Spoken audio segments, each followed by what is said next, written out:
So for me, the question is, if we're going to try climate engineering, we need to build a structure that addresses this weakness, that ensures that in decision making, the interests of others are taken into account. And for me, more critically, that ensures that those who are injured are compensated in some way or another. And my thoughts on this are preliminary. That would be an understatement to say they're preliminary, but I'll just share a couple of them. And those seem pretty obvious. First of all, I think we need global governance in a real way. We can't have a UN Framework Convention situation where we've all agreed on a set of relatively meaningless rules, and that any effort to implement those rules in a formal, effective way requires another round of unanimous consent, or consent from all the parties we're seeking to bind. If we don't put in place decision-making mechanisms that bind countries even when they don't agree, then I don't think we're going to have an effective governance system for this. There are models of international organizations with decision-making authority. The International Monetary Fund is a great example. It has the capacity of making significant decisions, less now than it used to be because its area of operation has been narrowed. But it has the capacity of making significant decisions, and it uses a weighted voting system that ensures that countries can be outvoted, but is structured in such a way that coalitions of countries can block action from being taken, and that causes them to feel like their fundamental interests are protected. So we do have models that we could follow in creating a binding decision-making authority at the international level. The second thing I think that we have to do is decide in advance that we're going to compensate people, communities, countries that are harmed by climate engineering experiments or climate engineering action. And make sure that we have funding in place to provide that compensation. This is not an easy thing to do, but it can be done.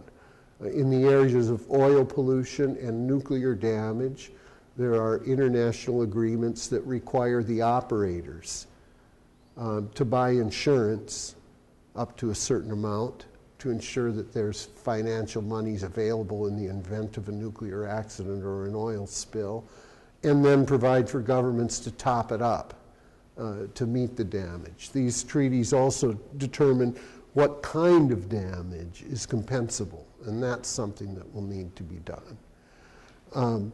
Another model is what we've used here in the US now, first for the 9/11 disaster and then for the Gulf oil disaster. A model in which a whole bunch of money is just put on the table and a neutral party is given the authority to hand it out.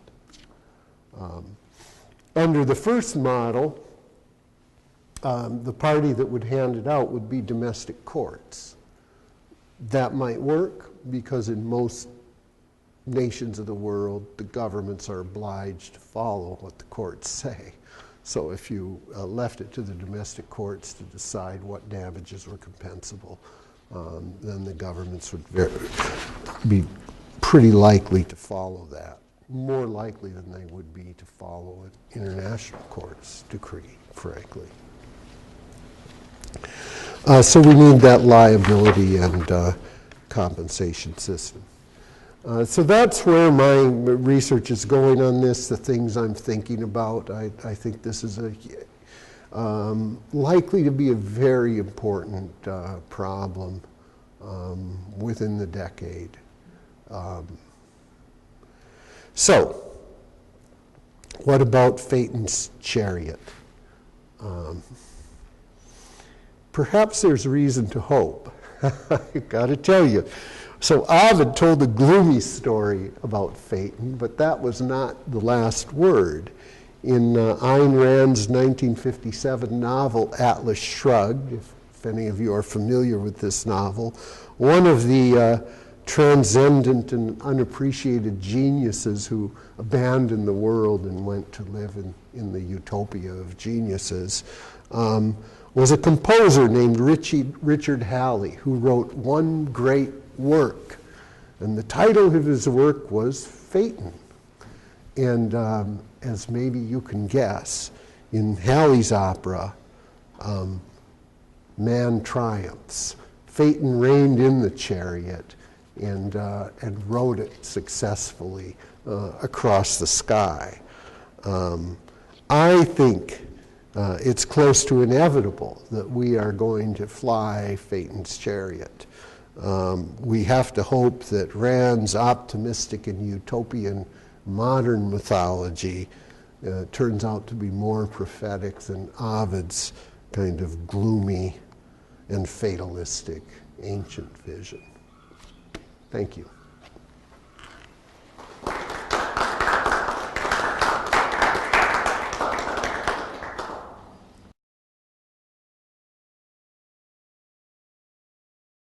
I thought about that.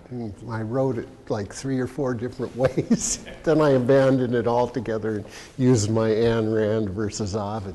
But I am pessimistic.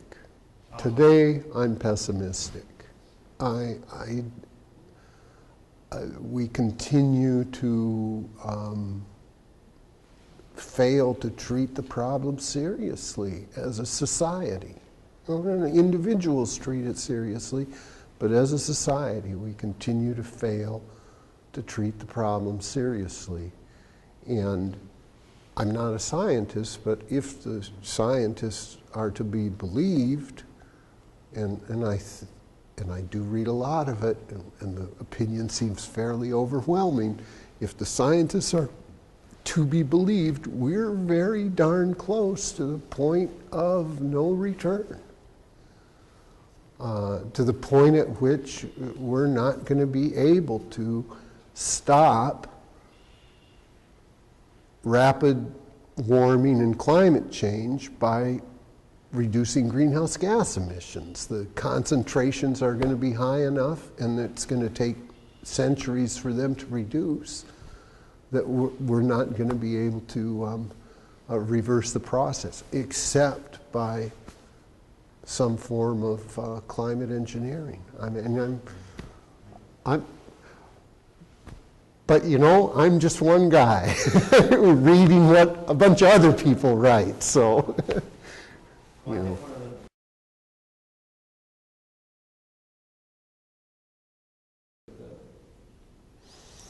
Well, my concern is with the effects on people.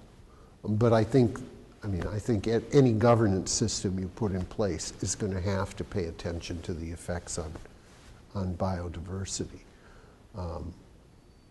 of these projects. It's going to have to be a governance system that assesses all the risks of the activities and tries to make a determination about whether to go forward with experiments. Then you learn more, and then with actual deployment. And I'm sure that concerns about biodiversity would work into it if we have a governance system that can be effective. I don't know if that answers the question. I mean, in the end, I think it's always, no, I don't mean always. In the end, I think it has to be a comparison. You know, what are we risking if we don't take this action versus what are we risking if we do? And you have to consider the biodiversity impacts and the human impacts of all the options. Then the last thing I'll say, but insofar as international environmental law is concerned, for good or for ill, people always win. Nature is protected, but nature is protected for the sake of people in most international environmental law. Bill Gates could do it. He could do the sulfate aerosols at least one time. Yeah, some of these things are quite inexpensive enough that an individual nation could do them, inexpensive enough that, you know, your James Bond rich guy could do them. And that's a concern that I didn't mention because it just didn't fit in. But it's a major concern that if we don't figure out a governance structure, then we're going to have unilateral activity eventually. I mean, imagine you are an island nation that just sees the shoreline creeping up and sees the sea level creeping up and says that the world's going to do nothing for us. Maybe at some point you do it for yourself. So, yeah, they're inexpensive enough that they could be undertaken by individual nations, some of them by individual nations, or even by people.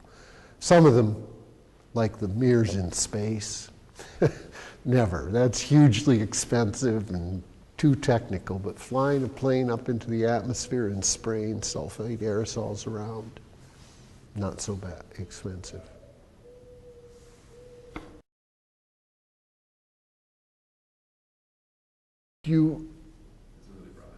Yeah, and I'm not sure I know the answer.